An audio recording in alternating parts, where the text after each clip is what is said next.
Because very rarely when you start a project, there is alignment from all the stakeholders on what you're actually trying to do. And by doing it in a small case, you can prove that we're not aligned. Sounds horrible, but I think it's very important. Excellent. So I think yesterday, Paul Griffith from Dubai Airport was here, and last year in Lisbon, he said something really, really, I think, smart, and I think that's the big benefit of joining this conference is you always pick up something, but he said, innovation comes out of pain. Airports don't innovate. What are your take on that, Neil? So I think the thing that was really struck me about Paul's commentary was, that he was identifying, he was told, I've got a task, I've got to increase the capacity of the airport without growing it physically, without doing anything to the infrastructure. And, he has a target, he has an aspiration, he's got to do these things. And so he has to look inwards, he has to look into the space and say, how can I improve what I have? And that could be, through any level of innovation, but he did it in the most obvious way. Bandwidth was his problem. I needed to get more people through a single space without doing anything to that space. And he was able to implement efficiencies which drove his passenger count up. And I thought that was really interesting because if you think about it, certainly as an indoor navigation solution provider, people get lost in large, complex environments. They don't know what they're doing. They crave the ease and familiarity they have with navigating outdoor environments, but indoors. And, it makes a lot of sense immediately to myself, both as a blind person, but also as, someone who works in this space, that if we help people navigate and we improve the efficiency of that process, then we can increase bandwidth because people are where they should be when we want them to be. They have a better customer experience and we end up with an increased passenger flow. So I was really impressed to hear his perspective, and I just thought it was really thinking, out of the box. Excellent. And I think also, we'll come back to that later, but the product that you're also representing is really, really interesting. And I think a game changer, because you hear this a lot, we're going to transform the passenger experience, we're going to revolutionize. In the end, nobody does, right? But I think what the product Neil has is could really be a game changer for a large group of the passengers we have at the airport. Madalena, I know you also work quite intensively with innovation. Could you perhaps share something you have in the pipeline for next year? Would be interesting to hear. Hopefully we will have in the pipeline because we still need to convince our stakeholders, but we are working on an autonomous driving project, so it's different from what was told in yesterday's panel.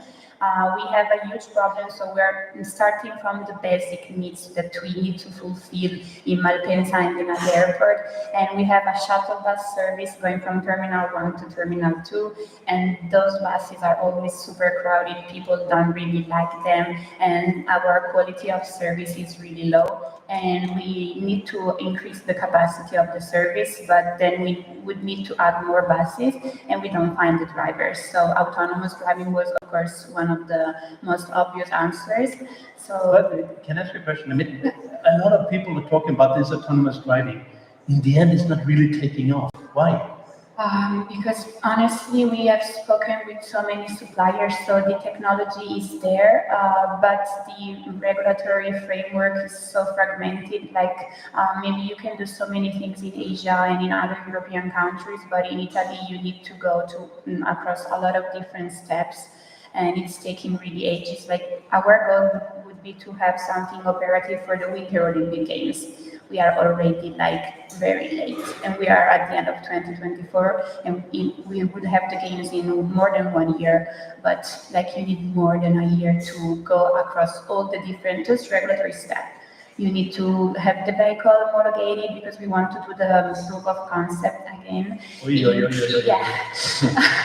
In a public road with mixed traffic conditions, so it's like the worst case scenario and the hardest one to implement autonomous driving.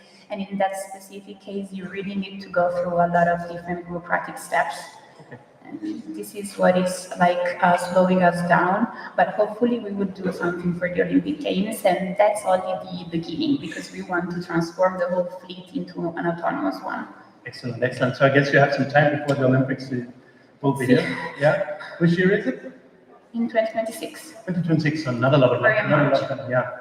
Luis, I know, of course, also as AENA with plus 40 airports, you have this benefit that you can test technologies in some of the small airports, evaluate, and then potentially do a bigger rollout. What are your kind of highlights for the next year? What are you planning to implement to really revolutionize the passenger experience? Well, the first thing is that we have been aligning all the initiatives that we have in our company. And the first thing is that we have, I don't say isolated areas, so we want to merge all together. We have the commercial team, very focused on the revenue, the operative team, very focused on the operative, for the solution that they have in the areas. January this year, we launched an experience platform. We are trying to merge all the input that we receive from our passengers, no matter if it displays on the terminal or devices like Happy or Not, or the surveys, the media. So we have a platform based on AI where we analyze all the comments, all the reviews, all the ratings, and we are extracting the pain points that our passengers need. So based on that, on this, now we are trying to look for very groundbreaking solutions to deploy in our airports. So next year we will benefit on baggage tracking. We have a startup from our accelerated platform. We will launch something that is related with the CO2 capture also, because we want to invest in this technology. We will continue developing our chatbot, our assistant based on AI, and we think that we will first starting with the initiatives that are more related with the passengers, with the customer experience. Excellent. So you know, AI interesting, buying a new system interesting, but probably a question to the whole panel. Buying a system is the most easy part you can do, but how do you actually work with the culture? How do you get the organizations to work differently and take advantage of this new digital asset you're bringing in-house? Any takes on that? Well, from our point of view, maybe in 2 or 3 years' time, we will manage 1 million passengers a day. So with this huge amount of passengers, we need the support of new technologies to analyze all the things, all the input that we have. To give you a figure, we have been this year working on all the input that we are receiving from our passengers in the media, in X, Facebook, Instagram, all the inputs. We have more than 3 million inputs, and to work with this, you need to analyze all the non-structured data, put in the journey, try to know what is happening in the journey, and give the feedback in real time. And with this, interact. No? So a pain point for us is packages, and we have to invest and try to find solution in this part of the journey. All right, excellent, excellent. So I just want to compliment Rome. Anyone from Rome here? Rome Airport? No, because, you know, where are they? Working from home office. But you know, when I look at the ASQ rating, I think Rome has a score of 7.86. You know, it's really 4 point something, but it's really state of the art. And I'm always a little bit skeptical, but I gotta say, what a beautiful airport. What is really outstanding for me here is, you know, the whole signage concept. You know, if you look at the pillars, everything is digital, very clear signage. You can even find the shuttle bus to the beautiful Hilton Garden Hotel. But really well done. When it comes to passenger experience, Christoph, you know, we were talking before, I think an essential part of a good passenger experience is that you're able to plan, you're able to be in control of your time. TCR, I mean, you're working with a lot of ground handling companies, and everybody knows that without the ground handling companies, there's actually nothing moving at an airport. How do you see TCR contributing on a bigger perspective to an enhanced passenger experience? The first thing where I think what we try to do is to initiate a discussion. I think too many people, and a lot of the things we've seen over the last day or 2 days even, is about technology. The word that comes back is technology. I tend to disagree that technology is the solution.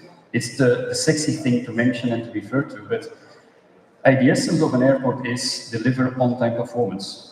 And sometimes we struggle to deliver on-time performance and we try to find the next big thing because everyone sees, oh, we're working on it and it's the long term. But there is so much we can do today to have an impact and improve on-time performance. I think the other thing is innovation. And some of my customers, they were upset when I said it at the start, but I said innovation in this business is someone that does what they promise, because actually it doesn't. Everyone says I will, and they don't. And I'm sorry to be blunt, but this is the essence. We have to be honest with ourselves and say, look, what are we going to do to have an impact tomorrow? Yes, we need a vision, but how do we make sure that in the meantime, we do not stand still and have impact where we can and how we do it? And so the way we do this is typically with projects like Charge as a Service.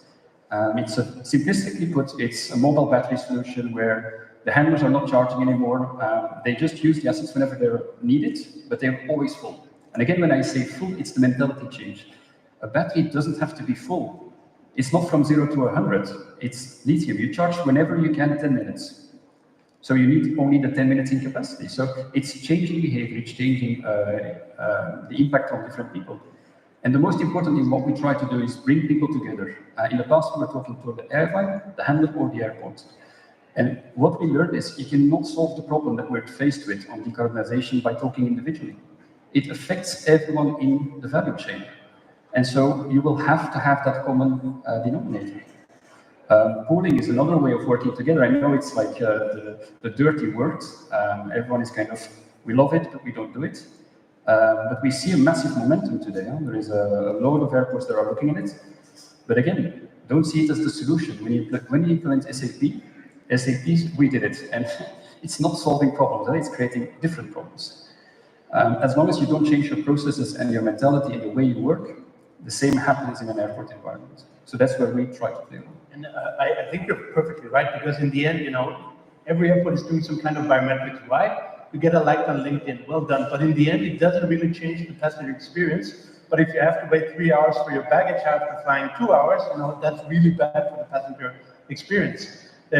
Neil, what really impressed me with your product was, I mean, you're probably the living example on this is authentic, you know, it really changes and touches lives. And at the moment you have 11 different languages. Tell us about the vision for the product. Yes, the nice thing is that the product began to support with people such as myself who are blind or low vision, but we wanted to evolve to make sure that we supported as many venues as is possible to easily find reasons to adopt. And only supporting that low group would obviously, you know, create challenges for venues such as airports. So over the last 4 years since we've been inaugurated, we've really focused on expanding that. And one of those things is obviously language support. So as you quite rightly point out, expanding the language base. By mid next year, we'll have over 20 languages in the app, which obviously for airports and the customers and the passengers that you serve, allowing passengers to land and or depart from your airport and have an experience that's in the language of their choice reduces friction, it reduces pain points, it reduces the touch that's necessary, and it gives people the confidence and the ease and simplicity to go through it.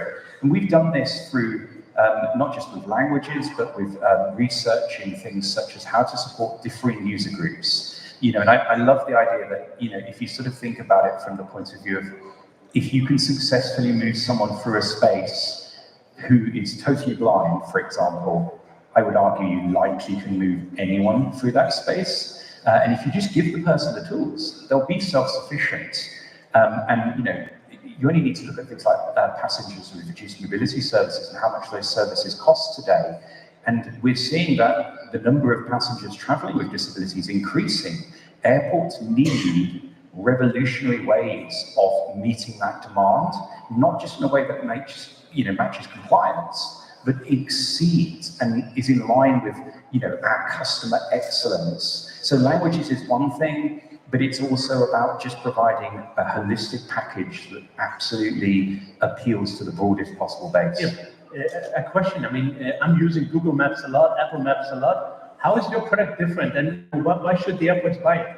So the real simple solution that answer to that is, you use Google Maps or Apple Maps, they'll get you to the building, maybe to the door if you're lucky. But at that point, you're a toast if you're trying to navigate indoors, because GPS, of course, doesn't travel through physical structures. So you can install beacons, you can do Wi-Fi fingerprinting, you can put in ultra-wideband chips. There's a myriad of technologies, visual anchor points such as QR codes. But none of those have an accuracy, so they tend not to be used and adopted by customers. From your point of view as an airport, they're unsustainable, they're not good for the environment. You're purchasing obsolescence. You're putting in a beacon, it's going to need replacing in 4 years. It'll need new batteries, or it'll need wiring for electricity, and so on. Computer vision models, they continue to improve over time. They get better and better and better. There's no friction to installing, so the airport can remain open, there's no special permits and so forth. And most importantly, and particularly for the European audience, but this does apply in other geographies, we've got coming into force next year, the European Accessibility Act. It's already law, but the final deadline to be compliant is June next year. How do you offer accessibility of a visual map to a blind person? How does that work for neurodiverse communities and so on? You need solutions that are entirely compliant. And right now, nothing on the market that does indoor navigation, aside from what we're doing, is that tool. So excellent. I think that was really a super elevator pitch. And before moving on to Madeleine, this can be implemented really quick, right? In a couple of 4 weeks. 4 weeks. Wow. There you go. Elena, in terms of when you work with innovations, always interesting to discuss the POC, but what risks do you see with innovation in passenger experience, and how do you deal with it? Yes, of course. So we always take into consideration 4 main type of risks. The first one is, of course, related to technology. The second one is related to the demand. Do we have a demand? Are we fulfilling actual needs? And the thing we do tests, we do POCs, because through trials you can see if passengers actually like the product. So we work a lot closely with our passenger experience department, and we do tons of surveys before starting a trial, during the trial, and afterwards, to confirm that there's actual demand. And we see if the technology actually works. For example, like in hopefully a week, we're going to install this new product that we discovered last year. It's called Video Window. So you told me I have to be very practical, and what we are going to do is mount very thin glasses on existing windows in the terminals. And I also know that you went to Taylor Swift concert, and how entertaining was that? So what we want to do is also entertain our passengers in the terminals, and this technology is going to help us to do so, because we are going to project whatever type of content we want on existing windows in the terminal. So we will showcase maybe pieces of art we have in Milano. We are going to use it also for operational purposes, for wayfinding. So this way we are going to see if passengers will actually like the technology and test it. And this way we can maybe tackle these 2 types of risks. And then there's also the risk related to change management. I already spoke about that. You need to involve everyone that has to work into the project from day one, from designing the project till execution. And the hardest thing to tackle, we think it's instead the regulatory risk. So we face very huge investments for the 3G scanning machine, for biometrics. Right now, we want to start something with autonomous driving, but every time we want to do something very disruptive and you need to face instead the regulatory framework, you really have to face a huge risk that is hard to predict from day one. So I think if I look very good, and this video, I think that's also really exciting to see what that can do. In the last couple of years, virtual queuing, really cool, digital turnaround, really cool, biometrics, etc. Luis, what do you think is going to be the next new thing which we will be talking about, except for staff and sustainability and all of that? But what do you think is going to be the next new thing when it comes to enhancing the passenger's experience at an airport? Well, in our roadmap for next year, we have 4 pillars. We want to offer more self-services, so we believe in a digital passenger. We have a vision for the future that is autonomous airport. So we will invest in autonomous airport, sustainability, of course, and new opportunities beyond the airport. No?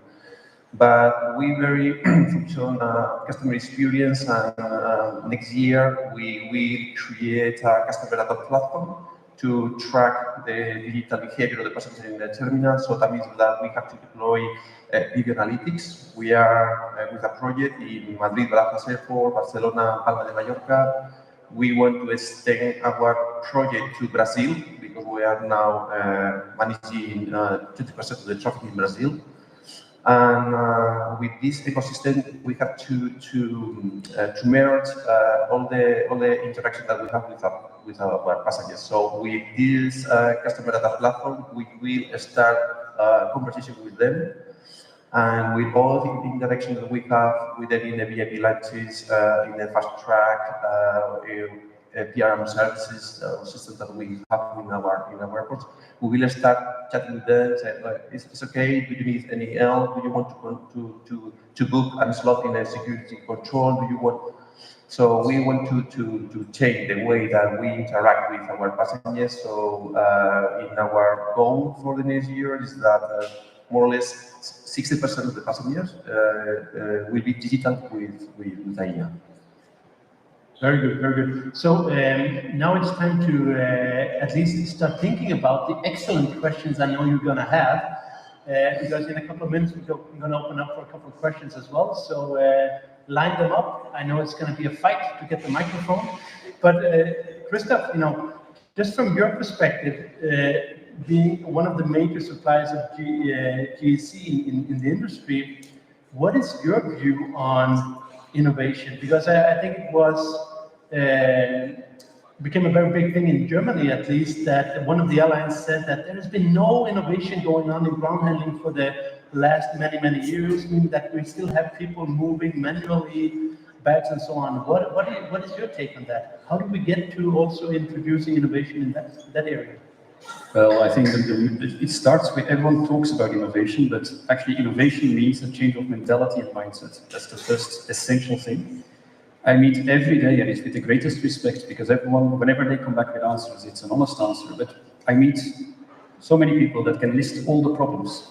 They can say why things are not going to work, and I get like massive lists.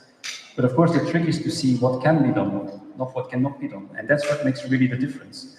The best example I can give with Luton Airport, we're doing a proof of concept, of course, but with Luton Airport, they said, look, we cannot go electric because we do not have any charger at any stand. We do not have enough capacity. Said, bullshit, we'll do it.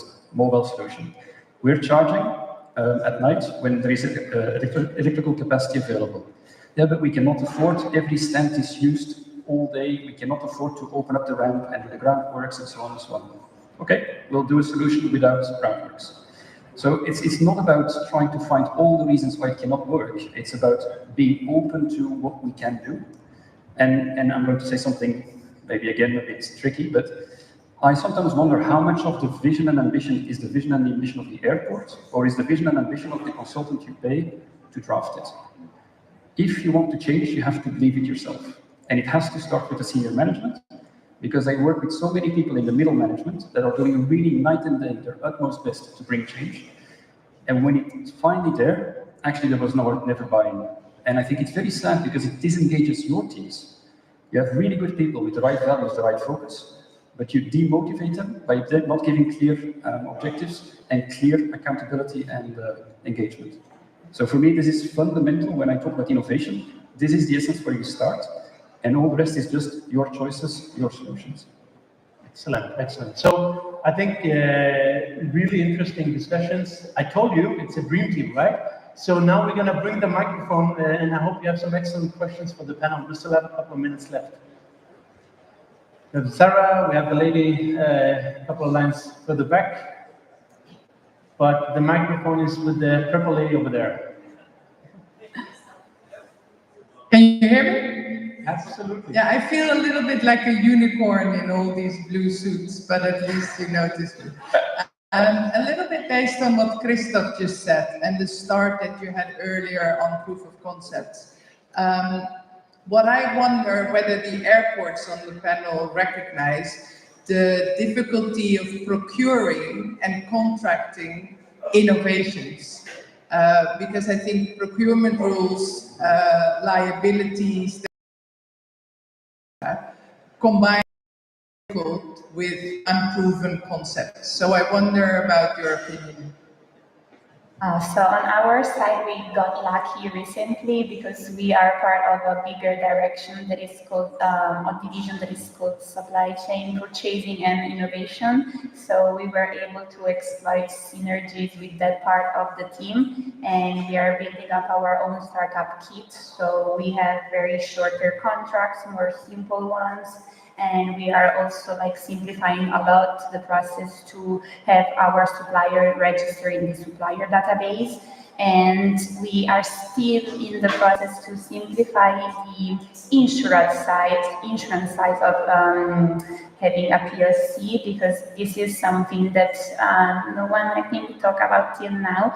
But then when you need to have sign a contract with a startup, maybe like something even small, 20,000 euros, then you're asking them to have an insurance of 10% or 20% of the total amount of the PLC. So maybe if we don't simplify also like the insurance side of trials and proof of concept, you are going to discourage startups or smaller companies to actually sign a contract with a big corporation. So this is something we're trying to tackle hopefully in the next 2 months. I think also personally that if you have a top management completely disconnected from what's happening in the business, you have tons, I should say, of excellent people with a lot of ideas, and that is then killed by legal or by finance and so on. And I think that's why you need a top management that is very connected, who's also pushing some of these sometimes show-stopping functions in the government or in the company. But I see that also, and you know, I think it's our obligation to sometimes just test things. If there's a will, there's normally also a way. You know, what is good about legal, you can have several interpretations, and if you have support, you can normally also find a positive solution. So very good questions. Sarah at the front. How do I know your name, by the way? Unbelievable.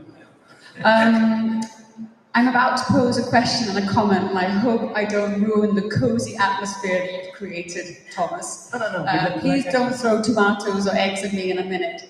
But when you talk about innovation, you're always going on about the next big thing and the sexy, fun gimmicks and flashing lights and robots and screens.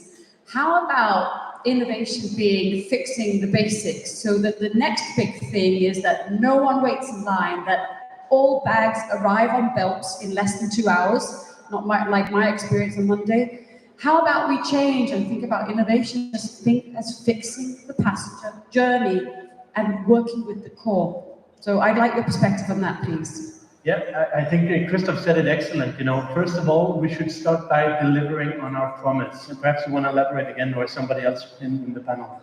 Yeah, very briefly, I can just add to that. I think often when the question is asked, I think it's not about two competing things. Everyone needs to have a long-term vision, because that takes time. It takes development. The best example is the airplane. Everyone says, the question I get is, by when will there be the first electrical airplane? When will be there the first hydrogen-powered airplane? It's the wrong question. The right question will be, when will there be a network that supports the winning technology? Because what's the value of having an airplane that can fly electric if you can't charge it where it lands? So I think the massive challenge will be the network development. You see it with your own electrical vehicles. How many people do not buy an electrical vehicle because they're worried about being able to charge? So imagine you have to do that across the globe. I think it will be an interesting challenge, at least. And yeah, I do agree. I think there is a lot that can be done and should be done on the basics, because the essence is, if you fly, you want to be served effectively. And part is the plane, part is the terminal experience, but also the service of landing on time, having your luggage, that's fundamental. Excellent, thank you. Good question. And while we're waiting for somebody else to grab the mic, I think that is what virtual touring also did. You know, it brought back control of the passengers, that you're no longer reliant on this variable. How long is the queue going to be there? No, I have certainty. I'm going to make my aircraft, and that's really nice. Next question. Hello, we've heard a lot about wayfinding and interesting digital innovation. How about applying it also to entertainment and engagement interactives at airports? Have any of you been developing some of that type of technology that would just keep passengers entertained as well? So this is the flip side to my colleague in the front question, the next big thing. With video window, we hope that we will entertain passengers. So in Linate, most of the passengers are like aviation enthusiasts, so they just want to take pictures of all the aircrafts we have in the apron. But with video window, we want to make it funny for those people that are really bored while they're waiting for their flight. So it's a very flexible solution. So we are bringing value to a window, because like you're not using the surface right now, and with this technology you can really showcase whatever type of information you want. So for now, I don't want to say too much, but we will maybe have like the Last Supper coming up on the screen, but you don't see that it's the Last Supper like straight away. So you need to play a little bit maybe with your friends while waiting for the flight and guessing which type of painting you're going to see. And then next, maybe you will see all the destinations you can reach from Milan. And then when boarding starts, you see, okay, boarding is open to zone 1, so proceed to boarding. So with this solution, we want to be very flexible and provide entertainment to those that need it, while still help the operations team to have something that they can use for operative purposes. From our point of view, with our platform, we are hearing from passengers, and instead of trying to test solution gaming, we went to here and say, okay, this is on the offer that we have at the airport, choose whatever you want. So we want to I want to smoke in an area, we want to spend, or what is the cheapest coffee, or whether I can take a good menu. Or so from our point of view, we need to give all the information, all the good information for the passengers, and then they select in which option they want to spend the time. Excellent. We still have time for one final quick question. Perhaps a yes or no question.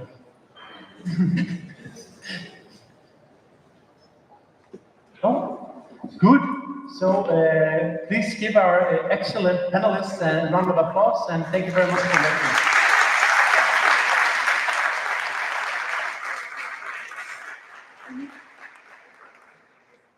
I love the energy on that. That was great, Thomas. Thank you. And you certainly kept everybody involved. Okay, now we're going to move to have an update about aviation's climate control from Ms. Marilyn Baston, who is the head of sustainability at Eurocontrol, and Alexandre de Jobert, who's director of sustainability at ACI Europe. So the floor is yours. Or would you like to just stay over there? It'd be hard to talk from behind the pillar.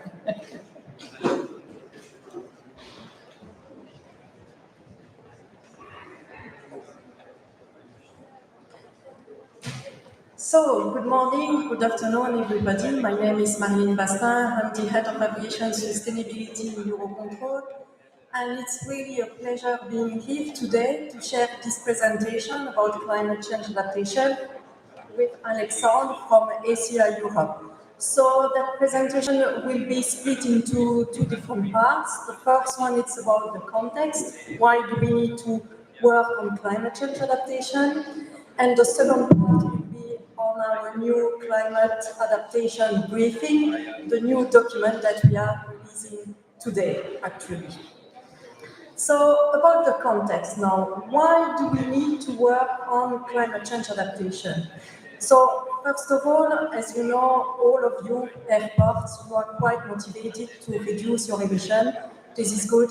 The success of the ACA program, the Airport Carbon Accreditation Program, is really a testimony of the willingness that you have to reduce your emission. But on the other side, as airports, you are also suffering from climate change. We can see it in the last years, in the last months, we have more and more extreme weather events disrupting our operation, but also damaging our infrastructure. So there is really a need to improve our resilience. And why do we need to do that on top of that? Because it's just not about increasing resilience, it's about the cost. Because at the end of the day, doing nothing, not being resilient, will cost you money as well. Because disrupting activities or damaging infrastructure, you will not be reliable anymore. So we really need to build that resilience. And how can we do that? It's about doing a climate change risk assessment. And then you will have a better idea about what maybe could I do, to reduce the impact of climate change on my operation. And I think this part is really essential because you know what is your existing climate, but the climate is going to change. So you need first to better understand how that climate is going to change in the coming years. And then you need to identify what could be the potential impact. And this is where there is a role to play, because maybe some small investment that you could do now, based on that assessment, could help you to reduce the cost in the coming months, in the coming years. So working on our resilience is really the key. And now, because this is something that is really important for both Eurocontrol and ACI Europe, we have been working on these topics for at least 10 years. So in 2014, we have published a first fact sheet in which we were showing you the key climate change impact that you may face. And then we saw that maybe it was the right time to update that first fact sheet, and it's why we are going to present you today the new briefing that we have set up. And in 2021, together with ACI Europe, we have established the first European Aviation Climate Change Adaptation Working Group, in which airports, INSPs, airlines, so it's not only airports, it's really the whole ecosystem is working together. And actually, even if it's a European group, the work of that group is very interesting at global level for everyone actually, because what are we doing in this group? We are exchanging best practices, because some airports are already more used to extreme weather conditions, to heat waves, or to extreme cold temperature. So it's about exchanging experience. And based on the experience of that group, we have already published guidance for the summer and also for the winter to be better prepared to the extreme weather conditions. So it's really concrete work. So now, when we speak about climate effects in Europe, what do we mean? But actually, it's also valid for other regions, by the way. We expect changes in average and extreme temperature. And it can have damage, again, on your operation, on your infrastructure, but also about health risk. And due to what? It's really the stress on your staff, but also on the passenger. So it's why it's really important to work on that. We can also expect stronger storms. We can also expect changes in precipitation. What does it mean? More frequent, more intense, and maybe the duration as well could be longer. We can also expect some changes in the wind, meaning that we could face some delays, rerouting, etc. And changing in icing, meaning that maybe, in some places in which it will be warmer, we will have to change a little bit our requirement for the de-icing. And on the longer term now, we have also the risk about the sea level rise. And by the way, concerning that topic, in 2021, Eurocontrol has published a study which is called Climate Change Risk for European Aviation, in which you will find different annexes. And one of those annexes, you will find an annex with all the airports that are at risk about the sea level rise and to be flooded in the coming years and decades. So this is really important that you can look at this, maybe, there is something that you need to know that. And then there is also a risk of desertification and changes in biodiversity, but I'm not going to explain everything now today. It's really for you, to look in our document and in the briefing. And finally, in terms of impact for you as an airport, we can see different ones that are listed here behind me. It's, for instance, an increase in cooling demand in terminals and aircraft. It's also, as I said, because of all the climate effect that I have explained before, damaging to infrastructure that may happen. It's also an increasing risk for flooding infrastructure, an increasing risk for traffic disruption, and a temporary or permanent loss of airport capacity, and as I have mentioned already, the heat stress for the passenger and the person, the staff.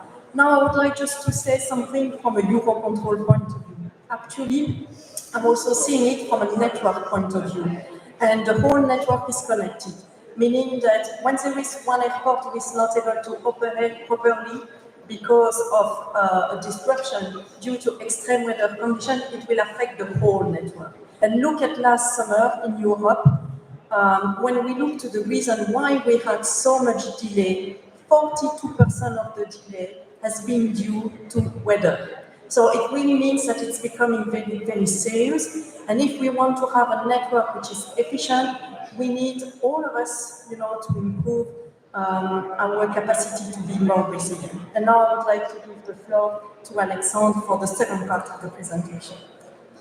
Thank you very much, Marilyn. And indeed, I think it's a good collaboration we have in ACI Europe and Eurocontrol, and especially on this topic of climate adaptation, but obviously there are many other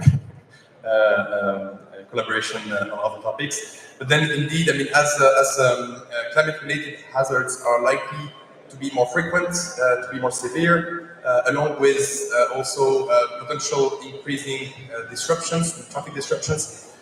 The briefing objective is twofold, basically. First, it is about raising awareness about the effects and impact of climate change on aviation services. We understand that for now it was really among experts, among some environmental services or sustainability services. I think it's also a message that now needs also to be understood at higher level, management level also, of what climate impacts and effects mean for an airport and other stakeholders of the aviation sector. And also the second objective of this fact sheet or briefing is to provide a starting point for carrying out climate change risk assessment. And so how we looked at Europe, obviously looking at the different climate zones, the impact of climate change has consequences for the provision of aviation services, which depend on the geographic and climate location of the airport. And just to give you also one of the impacts that overall it may have in a certain region is basically that climate change will most probably impact demand for aviation services due to geographical and seasonal shifts in tourist demand, driven by changing temperatures or conditions at popular destinations. And here we identified five different climate zones in Europe, where we expect some more specific effects and impacts for aviation services in these areas. And so we're here in Rome. If we look at Southern Europe, so climate change translates into higher average temperatures, which then means also an increase in heat wave days, increase in cooling demand in terminals and aircraft. We talked about passenger experience. Here as well, we're expecting also an increased heat stress for passengers and personnel, and potential damage to infrastructure, including traffic disruption as well. So all these different elements need to be considered and looked at as part of the different climate zone where your airport is located. So we said the whole network will be impacted if one of the stakeholders is impacted. And how does it translate? Marilyn already mentioned the cost. So when you look at the average cost of climate adaptation, the University of Illinois in the US has had looked into, predicts an increase of almost 50% of costs due to climate-related disruption by 2050. So this is a cost that we also need to keep in mind. And obviously, all different stakeholders will be impacted different ways. Airports, if you take the example of heat waves in Southern Europe, we expect obviously airports to face some operational delays due to high temperature, reducing air density, which which then had an impact on lift and thrust. Infrastructure stress, the runways, the taxiways may become damaged due to thermal expansion. And also increased energy demand. We mentioned the need for heat wave and the need for increased cooling systems. Then this translated to increasing energy demand. For air navigation service provider, there will be also flight path adjustments needed due to changing atmospheric conditions. And for airlines, increased operational costs, given potential longer takeoffs, potential delays, rerouting, and similar effects. Then we should not also forget about the people, and this covers both passengers and staff, where obviously comfort and safety considerations need to be kept in mind. We try to facilitate also your life in terms of assessing whether climate change impacts will be a risk for your organization. So we identified some key questions to get started with climate risks, and let's say that we can structure these questions in three major pillars. Let's say first, there is a compliance check that is needed. Second, you would need also to start understanding the local climate projections that are expected at your airports. And third, assembling a team. And here, you could put all these different questions, initial questions to ask yourself within these different pillars. First, are you about to make a big investments, and is climate change considered? Can your electricity supply or critical system like IT be maintained in more frequent weather and extreme disruptive weather? Again, for drainage system as well, is your drainage system able to handle any projected increase in rainfall? We also see increasingly some flash floods in Europe. Some airports have to indeed readapt a bit on that front to be able to operate under this worsened weather. And for the local climate projections, how will climate variables change? How will temperature change in your location? And for assembling a team, I don't know whether in the management people here present in this room, how many of you know who is in charge of climate adaptation at your airport? This is something that obviously needs to be I think some more liaison between the teams and maybe the management on this specific issue that we understand is a bit for now difficult to raise within organization. But there is also an important link with innovation as part of innovation and how innovation can help adapt to the climate challenge. We highlight just several key areas. I won't run across each of these, but basically by leveraging innovative and technologies and strategies, the airport can effectively adapt to the challenges posed by climate change. And this approach can not only enhance operational resilience, but also contributes to broader sustainability goals within the aviation industry.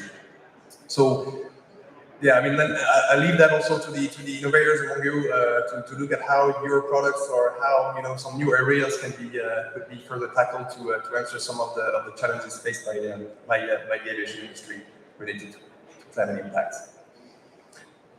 And to end with, I wanted to just provide you with some key takeaways and highlighting that the importance of proactive adaptation measures. Obviously, we tend to wait for the impact to happen or to take place to take action, but actually it will also be cost less and actually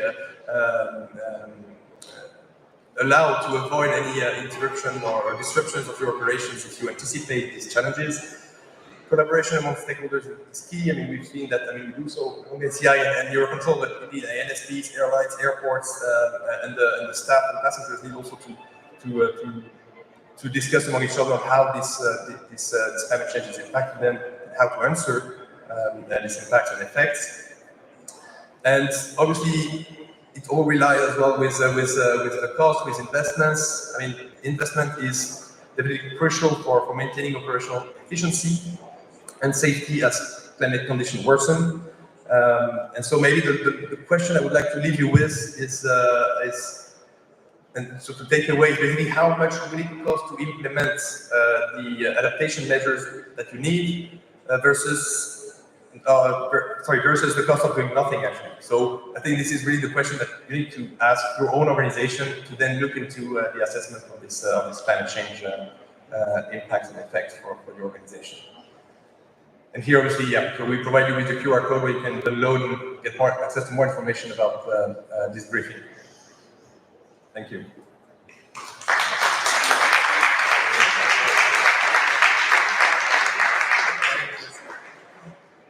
Maybe just one final word, because we discussed a lot about European initiative, but in this room, we have the guru on climate change adaptation, also working at ICAO level, so it may be helpful for all of you all around the world. It's Rachel Burbidge. Yes, please raise your hand, don't try to hide, you know, because she's leading the work at ICAO level, also within Europe, so this is really nice, and don't hesitate to contact her if you need any support. You know, she's working very closely with Alexandre, so yes, she's the best. Stand up. I mean, waiting was okay, but please stand up so these people can see your face. Thank you. Thank you, Alexandre. You know, the last session of the day, the last panel of the day, we'll be focusing on sustainability and innovation. I'm going to go back to the Insight survey one last time and just give an interesting stat. And I don't have the answers to why this is. It's not the first year it's come in this way. But when asking the airports, where are you when it comes to technology, transformation, and sustainability, it's still ranking at the very bottom. Less than 2% of the airports put it at a high amount. I'm not saying that there's not innovation or transformation actually taking place in the area of sustainability. It tends to be more around carbon neutralization, of course, and noise. Sometimes it's around just, you know, refurbishing or recirculating the hardware. But we need to think beyond that, and that's what I'm excited about for this next panel. So I'm really hoping that Bruno, you'll be able to take us through, and take us through and show us how innovation and sustainability can really come together. So the moderator is Bruno Vantanelli Rota from 270 Italy. It's all yours.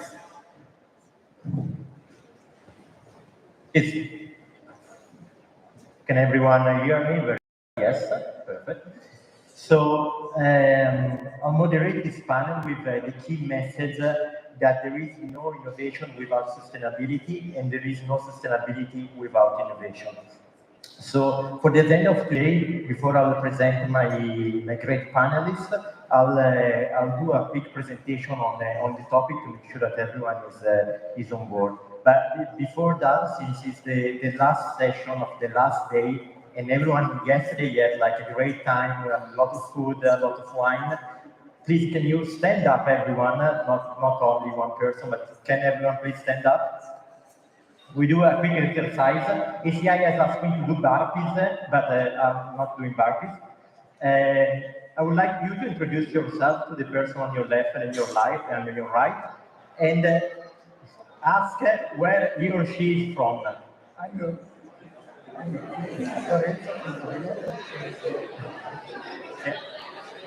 And if you don't have anyone next to you, please shake your hands, and it's okay.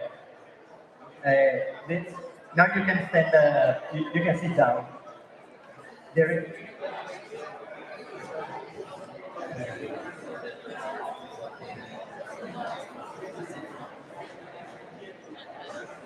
Perfect.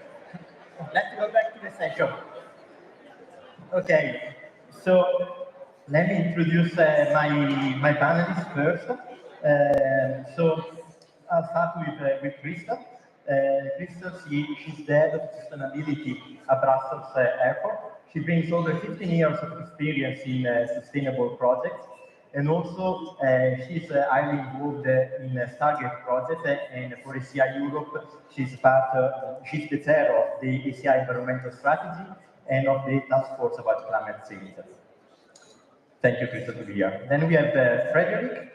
Frederick is Sales Operations Director for Smart Airport System. Smart Airport System is a company that focuses on ground handling, and you'll see ground handling operations, and we'll see what they are doing. And then we have, last but not least, Lorenzo. Lorenzo is a good friend of mine, but in particular is Operation Development and Maintenance Director at Turin Airport.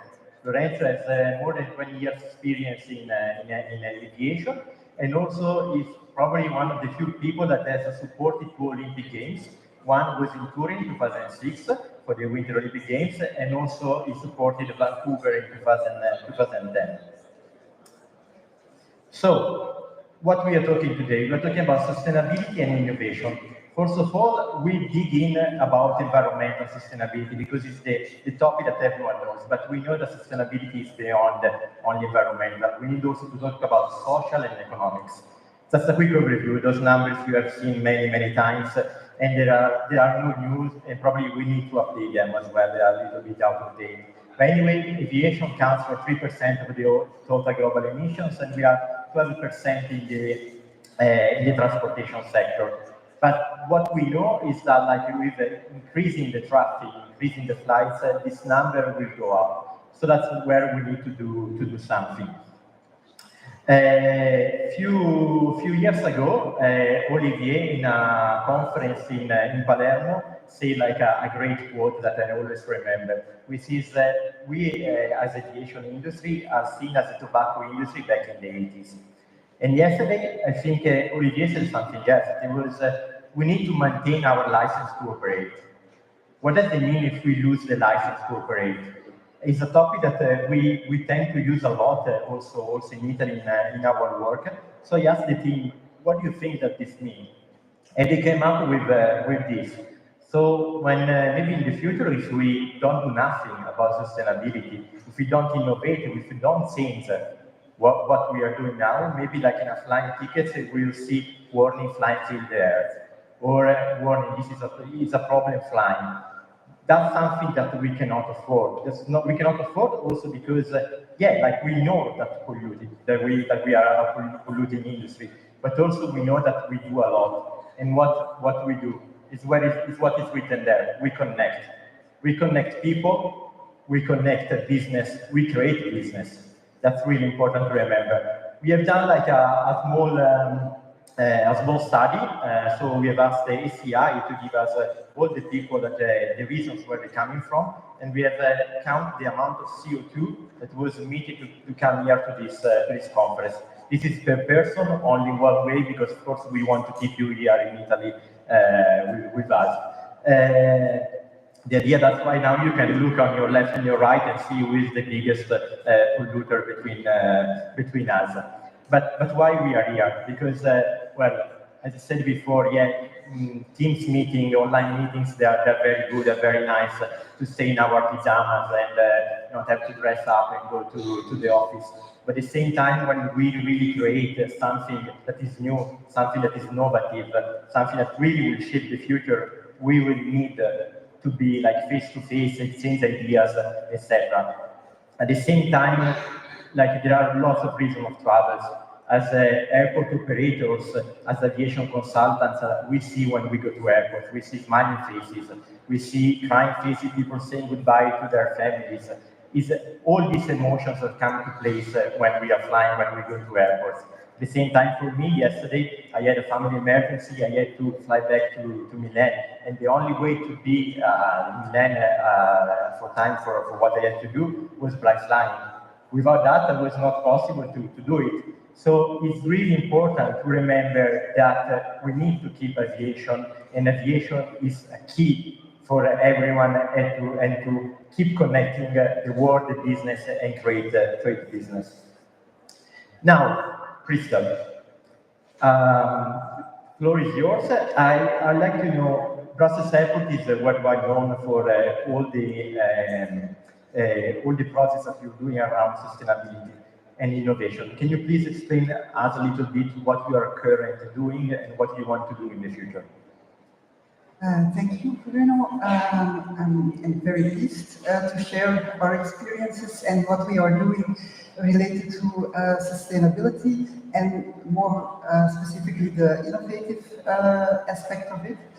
As Brussels Airport, we've been working on sustainability for years, but I will elaborate more on our Stargate project because that has really been an accelerator for us in an innovative way to accelerate our targets and ambitions. So Stargate is a program within the EU Green Deal. At the end of 2020, we submitted a proposal within the Green Deal call with a consortium of 21 partners for an ambitious program. And that ambitious program was to develop initiatives and innovations to accelerate the transition to greener aviation. Our project was selected by the European Commission, and we are now halfway in the project. It is set to end in 2026. We have three main objectives. The first one is our project is related to decarbonization. The second one is improving the local environmental quality and mainly focusing on ground noise and improving the air quality in the surroundings, and also accelerating and increasing the modal shift, so getting more and more people on alternative transport modes to get to the airport. Important to mention was what was important for the EU, that of course the projects were innovative.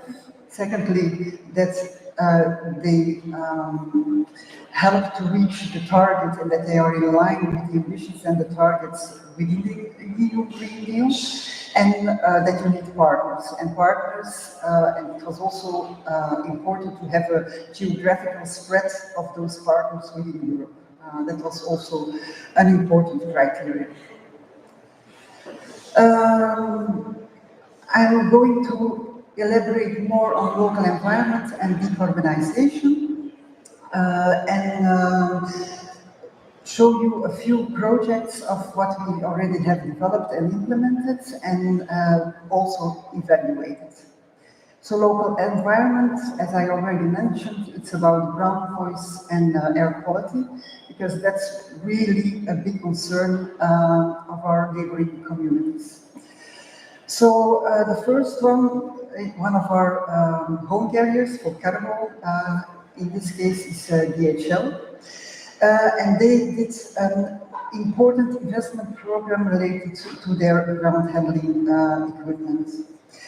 So following a test case, they first did during months several tests with heavy cargo volumes. 1 out of 3 tractors and also loaders of DHL Express that sorts and transports time-critical shipments from Brussels Airport all around the world is fully electric as of this summer. DHL has also full electric crew buses and tarmac vehicles. That makes them a frontrunner as partner at our airports. And by doing those investments, they are able to reduce their carbon footprint on the ground by 50%. Of course, also Christophe talked about you need the grid, you need the electricity, but you also need, of course, charging infrastructure, and that's something Brussels Airport is taking care of, and we invested in charging infrastructure program as well, airside as landside. The second picture is related to another of our partners, SkyTeam. SkyTeam is our fuel farm operator at this moment, and they are also partner within Stargate. And they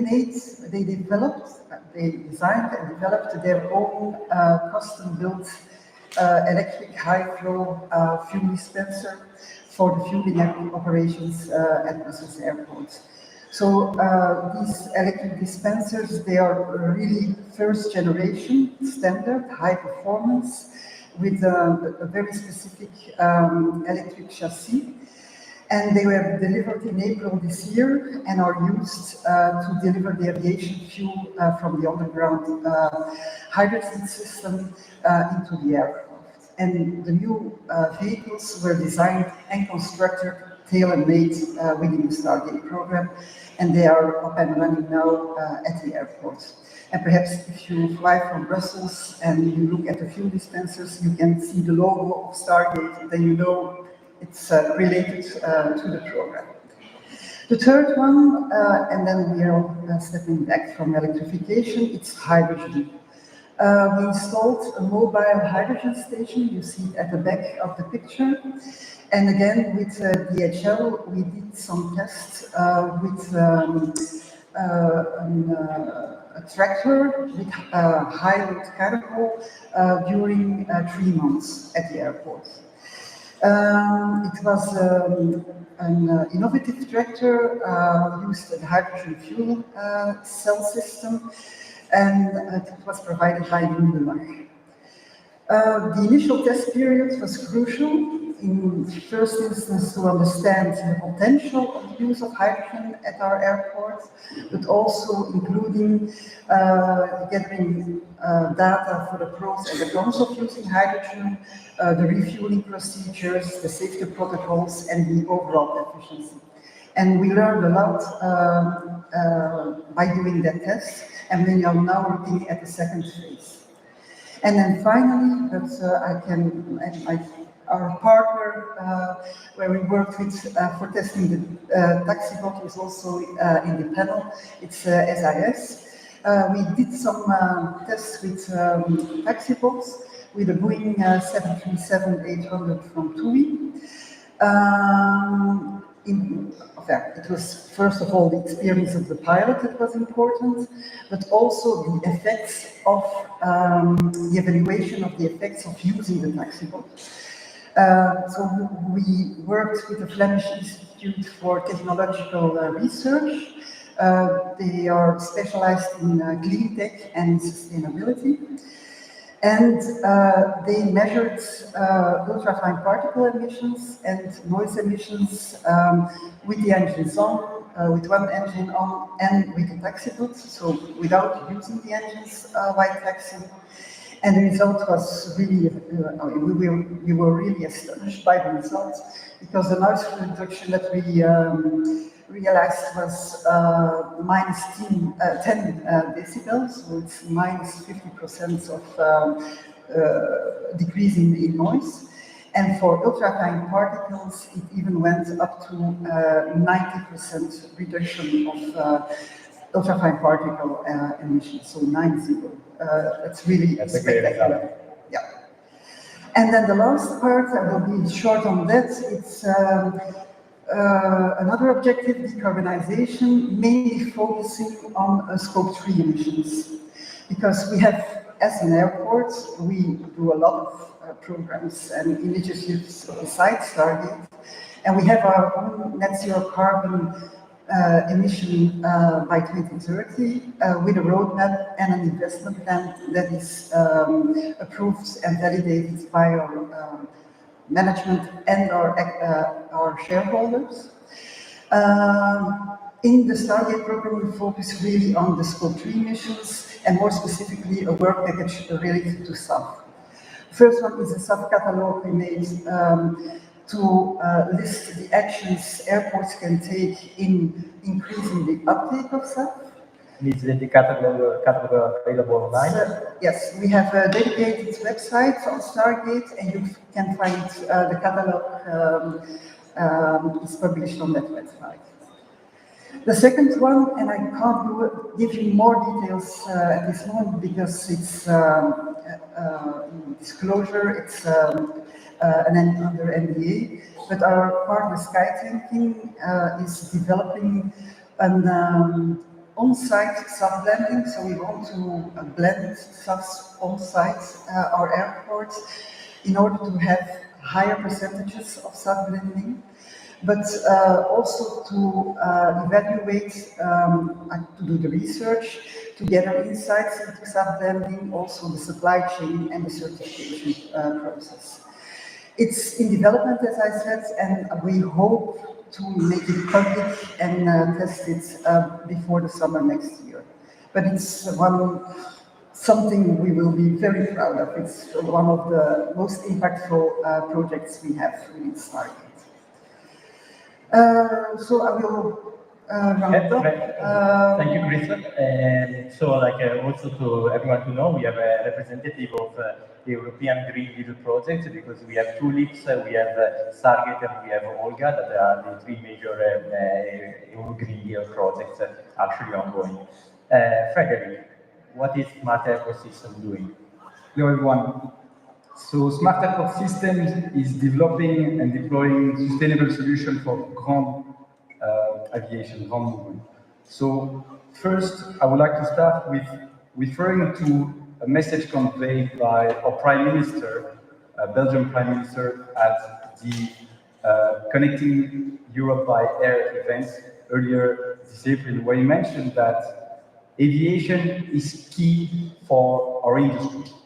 It's key for our economies, but it's key. It connects people and it moves goods. But it needs to be done differently. And like Olivier mentioned yesterday, we need a new modus operandi. Airports need to be able to reduce their emissions if they want to be able to grow, or even if they want to continue to operate in the future.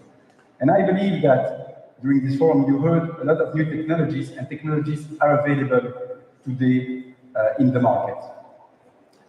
So here you see on the screen a graph, a breakdown of the emissions at an airport, where you see 55% of the emissions that are coming from the aircraft. It's an ECAO report, it's an average, it was done a couple of years ago. And from this 55%, if you break that down, it's on the LTO cycle, so it's under 3,000 feet, you see that 15% is coming from the APU, auxiliary power unit, and 37 from taxi. And we have, at Smart Airport Systems, we try to tackle the APU at the gate and the engines during taxiing, which will address roughly 29% at the airports. We do that through two solutions. First is the APU off, so we provide and we sell equipment to airports to make sure that the APU is stopped during the transit, no more APU usage at the gate, and sustainable taxiing through the taxi bot, which is a semi-robotic towing vehicle that enables the aircraft to go from the gate to the runway without the usage of the main engine. And the pilot is still in command of the taxi bot. In the past few years, thanks to European projects, we did a lot of testing. But first we started in India 5 years ago, when we still had daily operations. We did a test last year under Olga project in Charles de Gaulle with ADP and Air France. This year with Brussels Airport under the Stargate project with TUI. In Schiphol, we have ongoing project under Heron, and we started the test with Albatros project. And in Europe, we've worked on what we call a sustainable taxi harmonization in the past few years with Eurocontrol and ACI. Because the importance of sustainable taxi is that one pilot flying from an airport like Amsterdam should have the same processes when landing in Amsterdam. And that's really key at a European level, but also now we're going to work at a global level to make sure that pilots have same standards. Lorenzo, what about Turin Airport? What are you guys doing to reduce the Scope 3 emissions? Like, what are the projects that you are working on? Well, thank you, Bruno. First of all, let me say that everyone here belonging to the airport community know very well that after working for a year in order to reduce our own emissions, it has been a little bit frustrating when we discovered that we had just worked on the 4 or 5% of the emissions of the whole airport. So now we have to work together with new partners in order to abate the other 96 of our emissions, let's say the Scope 3 emissions. In order to do that, in Torino, we started from the very beginning. That's to say, together with our former shareholder Avian, we developed a digital platform called Aircarbon that allows us to sharply measure the amount of CO2 emissions due to the aircraft LTO, to the ground support equipment, and to the vehicles. But measuring, as we know, is the first step. The second step is what can we do to reduce these Scope 3 emissions? And the first thing when you approach this issue is consider that we have to break the stereotypes. We have to definitely cross the borders of our airport management companies and start working together with the other members of the aviation community, because creating synergies is key to reach the ambitious target of the decarbonization of the aviation industry. And at the same time, when you start working together with them, the first scaring question is how much energy and which energy vectors will be needed for the airport of the future. Because we know when we start working on our airport master plans, we consider all of us, we consider an horizon of 15, 20 years maybe. But here there are technicians, managers saying that in 10 years, 15 years, we will see electric flights taking off from our airports, hybrid flights, hydrogen-powered flights. Are we sure that we have taken into account all these in our master plans? Are we sure that we have taken into account that in the coming 10 years we are going to electrify ground support equipment, vehicles, the heating systems of our airports? Are we sure that we take into account the amount of spaces and the safety concerns about taking hydrogen, liquid or gaseous hydrogen inside our complex ecosystem? And is Mr. Bean a typical passenger? More or less, yeah. So, in order to start giving an answer to all these questions, together with our partners in the Tulips Consortium, we started conceiving the evolution of our airports into smart energy hubs. Let's say the physical place where in the future the green energy will be delivered from the external grid, will be self-produced inside the airport, will be stored and maybe transformed not only to power our own infrastructure, but to power also the ground support equipment, the transportation systems, and maybe one day also the aircraft.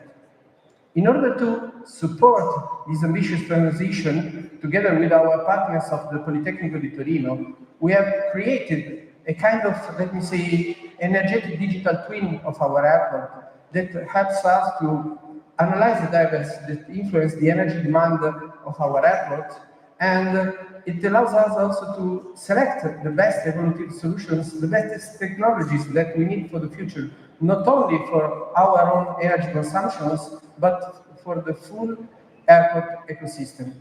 Then let me close saying that as we are a rocket team of engineers, we like to modelize, but we love to construct something. And so in the Tulips Consortium, we have experimented the first hydrogen-powered GPU that has been tested in Amsterdam, and now we are going to test it also in Torino. And we are quite proud to say that in the last September, we have set into operation our smart grid pilot plant in Torino Airport that contains all the features that we have seen before of the smart energy hub, and in particular, it exploits a small PV plant in order to use the energy in excess during the peak of production to charge batteries and then to power an electrolyzer that produces green hydrogen directly in the airfield of our airport. This is stored into a vessel and it is used during the night hours when the PV plant does not work in order to feed two fuel cells that work in cogenerative mode and produce electricity and thermal power for the terrain of the airport. Thank you, Lorenzo. And let me stay with you. When we visited the hydrogen, and there was a conference like a few weeks ago, one of the main takeaway was that airports need also to do baby steps to make sure that the projects are innovative enough and they can affect. What do you think? Like, you're a regional airport, of course. What can regional airports teach bigger hubs about innovation and sustainability? Well, good question. Let me say, first of all, we do not have the same complexity of a big hub. We do not have the same amount of resources of a big hub. But on the other side, I think that we can use, due to the size of our airport, due to the fact that we are not such a complex ecosystem, we can apply, let me call it an artisanal approach to our innovation projects. This is to say, we can apply what we want directly on the field, we can experiment, we can give to the innovation project the shape we want, and due to the reduced size of our airport, we can measure a realistic impact of these projects on our operations, sustainability targets, and so on. And I can see every day that this approach is appreciated when we exchange ideas together with the other partners of the TURPS consortium, which are airports that are far bigger than Torino, Oslo, Schiphol, and Larnaca. Yeah, because we think that in general, in the aviation industry and to reach the targets for sustainability, the heterogeneity of the airport is fundamental, and the heterogeneity of the ideas is fundamental. Because if we want to abate the 2% of the global greenhouse emissions due to our industry, and if we want that our industry can keep us connected as we are today, we have to work together, and every single member of the aviation community, according to me, must be equally supported. Just think, if one day we will have electric flights or hydrogen-powered flights, and they will be able to find hydrogen or electricity to be charged just in a big hub and not in a regional airport. Do we really think that there are aircraft manufacturers that will spend money and time, invest money and time in order to develop an aircraft that can fly just from one big hub to another one? What will happen in case of diversions? So we think that the approach of the regional airport, as well as the approach of the big hubs, is important, and the heterogeneity is important for the future of aviation.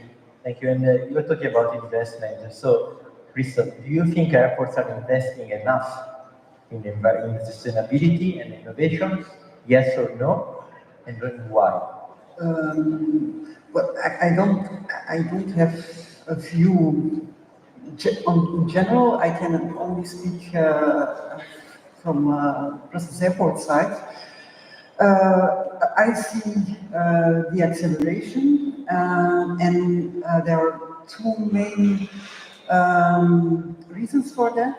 The first one is that we incorporated sustainability in our corporate strategy. So in 2022, we launched a new corporate strategy called Shift. We have defined 3 strategic pillars. It's our top performance, of course, that's the core of our business. It's diversification, and it's sustainable development. And within sustainable development, we have priorities like decarbonization, circularity, and improving local environmental quality. And I've noticed, I've been there for years, that by doing that, a lot more is possible. That doesn't mean that the sky is the limit, but for example, we have an ambition to become net zero carbon by 2030.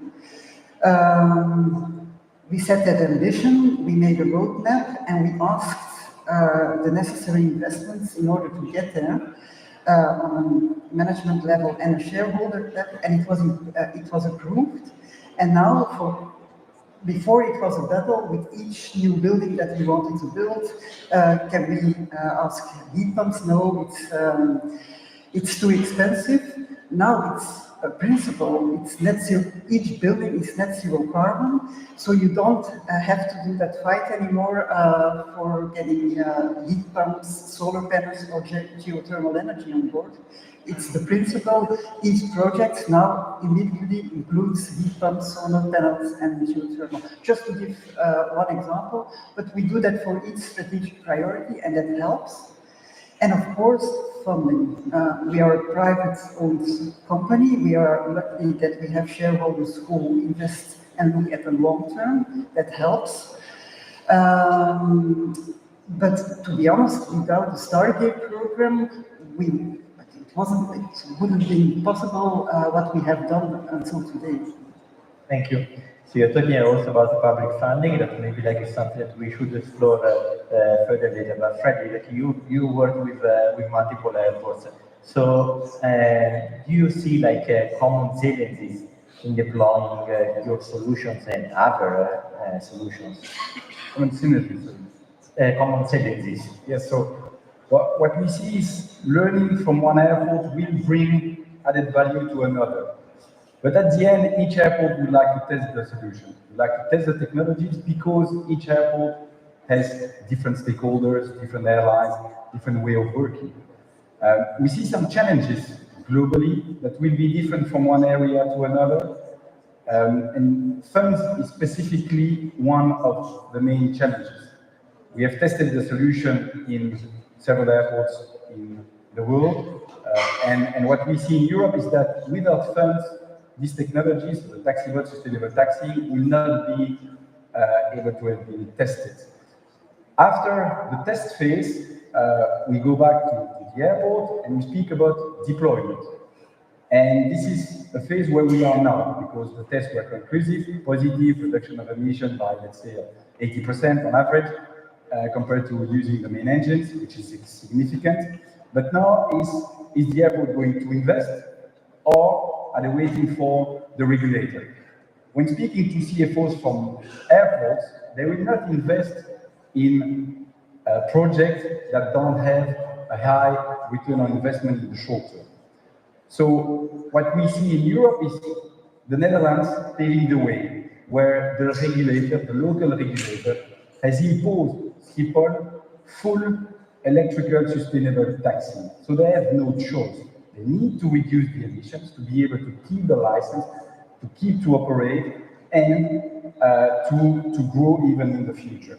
So this is a trend we see in Europe, which is not the case in India, China, or the US, but clearly in Europe, without funds, it's difficult to test, and without regulation, it's very difficult to implement the solution at the large scale. So regulation is the next step, and that will come in the near future if we really want to drastically reduce the emissions. Thank you. At the beginning, I said that there is no innovation without sustainability, and no sustainability without innovation. But sometimes, like innovation and sustainability, maybe they don't go in the same direction.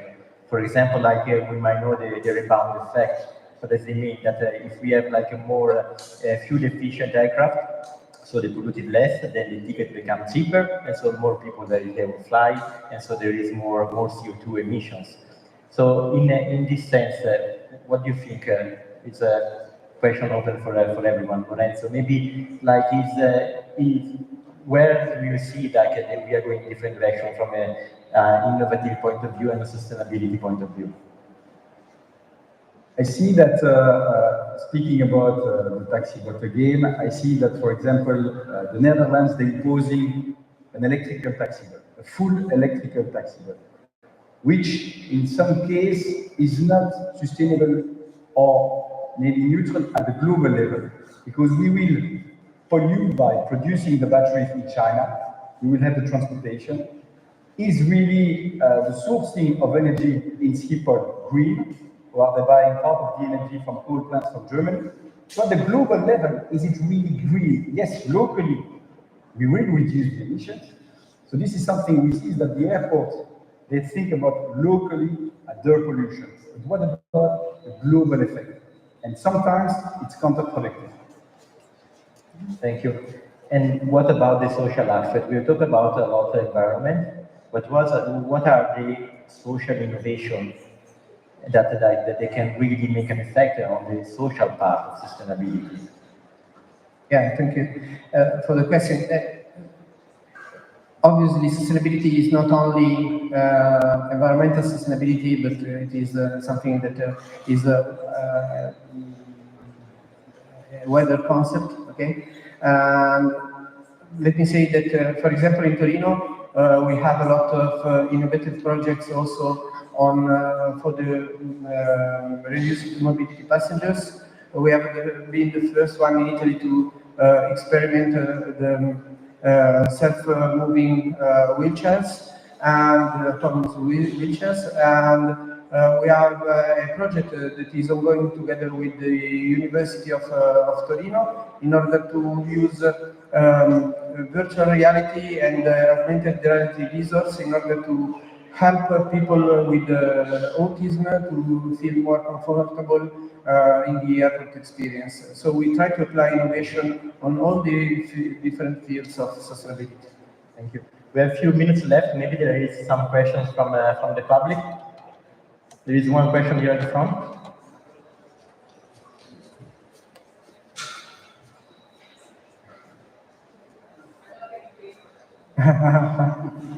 Sorry, I don't know a lot about this, but I have a question to you, Frederick. In your study, you say that 37% of the emissions on ground come from the taxiing.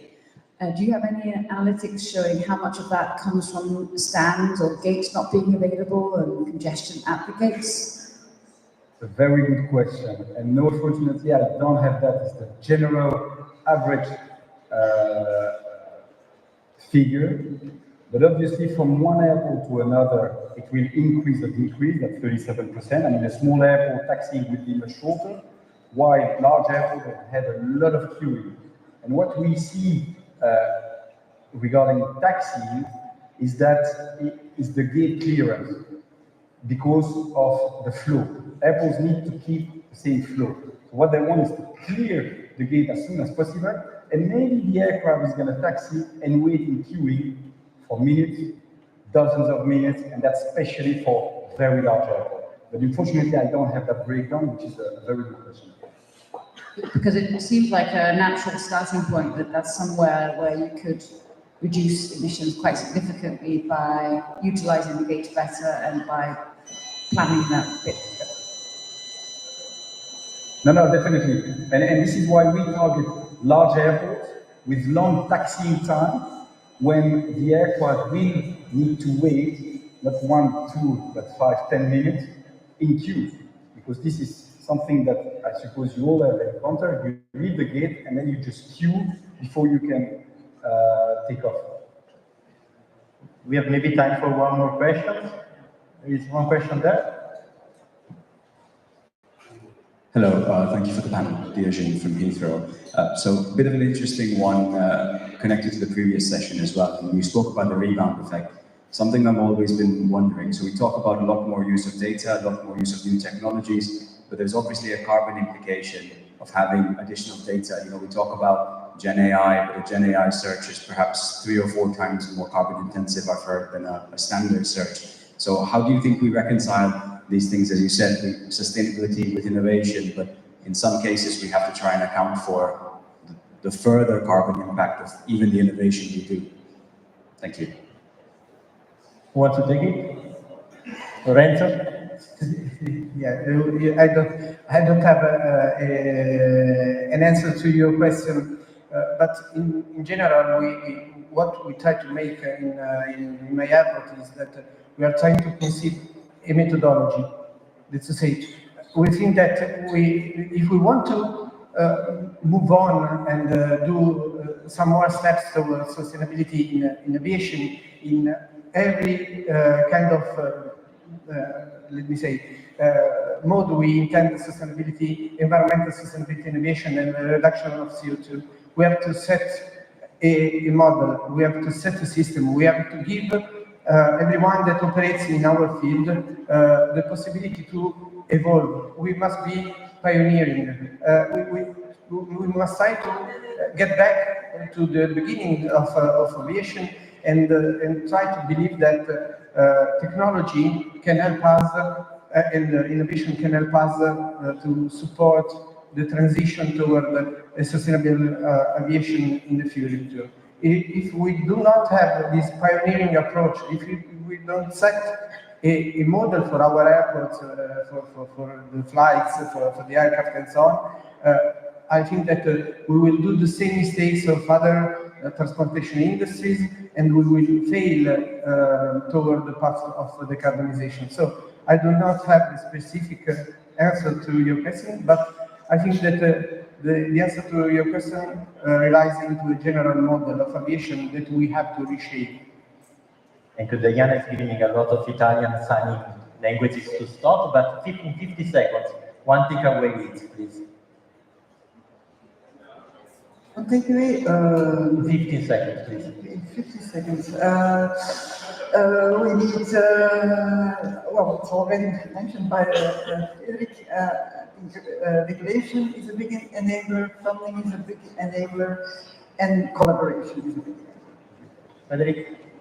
I might repeat myself, but yes, funding, regulation, and more collaboration. And thanks to Eurocontrol and ACI, we see a lot of collaboration, and this needs to be promoted because I think this is the future is in collaboration. Lorenzo, 10 seconds. So I quote Igor Sikorski, who said that aviation is neither an industry nor a science, it's a miracle. And I think that our mission as members of the aviation community is to perpetuate this miracle to the future generations. Thank you.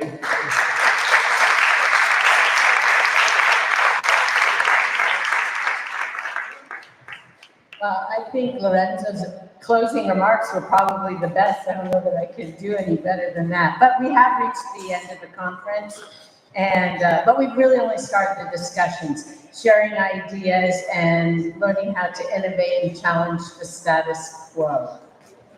First and foremost, I'd like to ask you to help me in thanking our gracious hosts, Aeroporti di Roma. Okay, yeah, we can go ahead and start the applause. We do have a slide. Anyway, they have been amazing. And it's not just Marco, Emanuele, and the team, and the upper level, but it's the entire team. They have been working so hard behind the scenes, and it's been an amazing event and taking us to great locations. So now we're going to move on to the handover ceremony after these 2 days that we've gone through. And we're going to share the location for next year's Airports Innovate. Dear innovators, our flight will soon be arriving at Korea.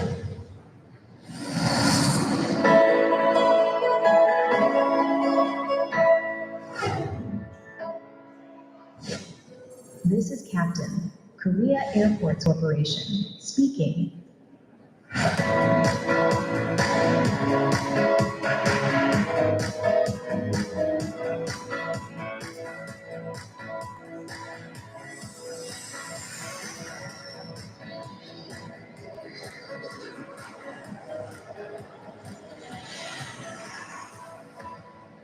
We are now approaching Inhe Airport, Busan.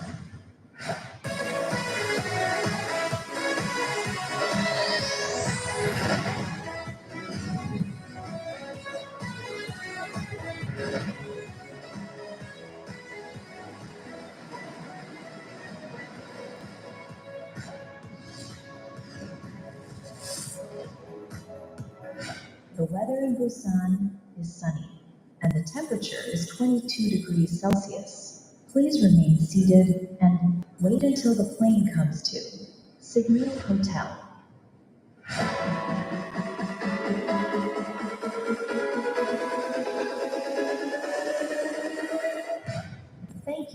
flying with Korea Airports Corporation. See you in Busan.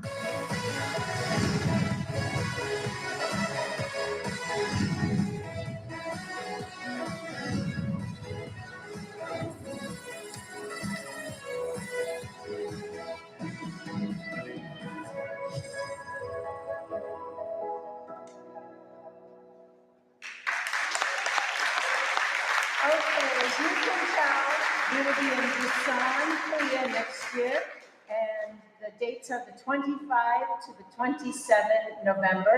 It will be exciting, boy, after watching that video, can hardly wait. So I'd like you to help me welcome our current host, Aeroporti di Roma, our next host, Korea Airport Corporation, and our three Director Generals, Olivia Yankovic, Stefano Branchi, and Justin Urbachi.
I'm going to ask the DGs just to have a seat, and have a few words and invite Mr. Yong-Ki Lee, the Executive Vice President and Acting CEO of the Korean Airport Corporation.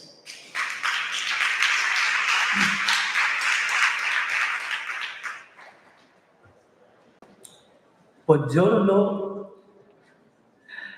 In English, hello. In Korean, 안녕하세요. Everybody, please repeat after me. 안녕하세요. 안녕하세요. I'm the acting CEO of KAC, is Lee Jong-ki.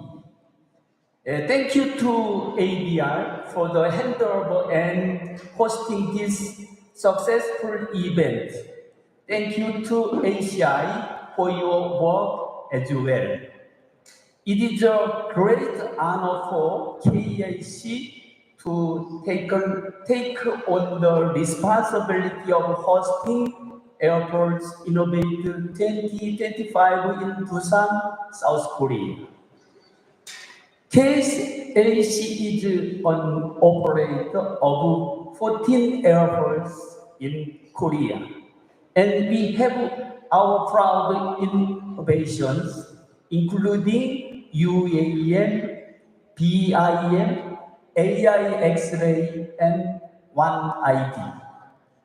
I am very looking forward to sharing Korea's latest work in airport technology and innovation in 2025. We are excited to invite you to Busan. Busan is a beautiful port city, famous for beautiful mountains, ocean, and a lively cityscape.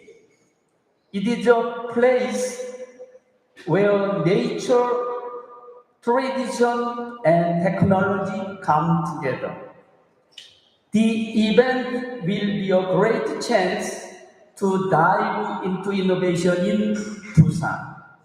Also, a chance for airports, airlines, IT companies, and all aviation leaders. Thank you, and see you in Busan. Thank you very much.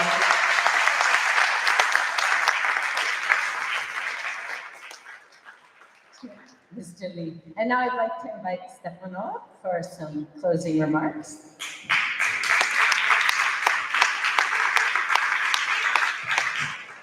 So we now finally reach the conclusions of Airports Innovate here at Roma-Fiumicino Airport. We can reflect on the insight of this wonderful 2 days Rome Airport with its history, but also commitment to innovation, has been a remarkable host. And I extend really my greatest gratitude to the ADR team, to Marco for enjoying so much this time, for learning so much. Marco inspired us with a simple but powerful message. Innovation is not so much a matter to come first as to come together. So it's time to come together to Asia, to come together to Busan.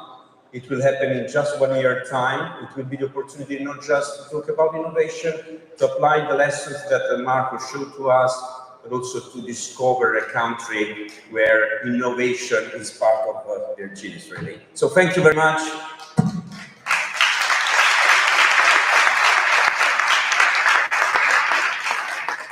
Okay, so if you would indulge me, those of you that are left, just with my own closing remarks, because it's been a true honor to be here with you as your master of ceremonies. It's been a lot of fun, so Olivier, thank you very much for the invitation. I truly appreciate it. At the beginning of the event, I asked you to be participative, and certainly today you were, even a little bit yesterday, but I think you were just warming up, so thank you for that. We said that this event is where innovators collect, and Marco added that we really are a gathering of dreamers. I would add that, in fact, all of us are agents of change. You know, we can ensure that our industry innovates, transforms, and advances in every aspect. We can keep designing and shape the future today. While technology may be the headline, we know that it really is just the facilitator to leverage innovation. It's really just the enabler.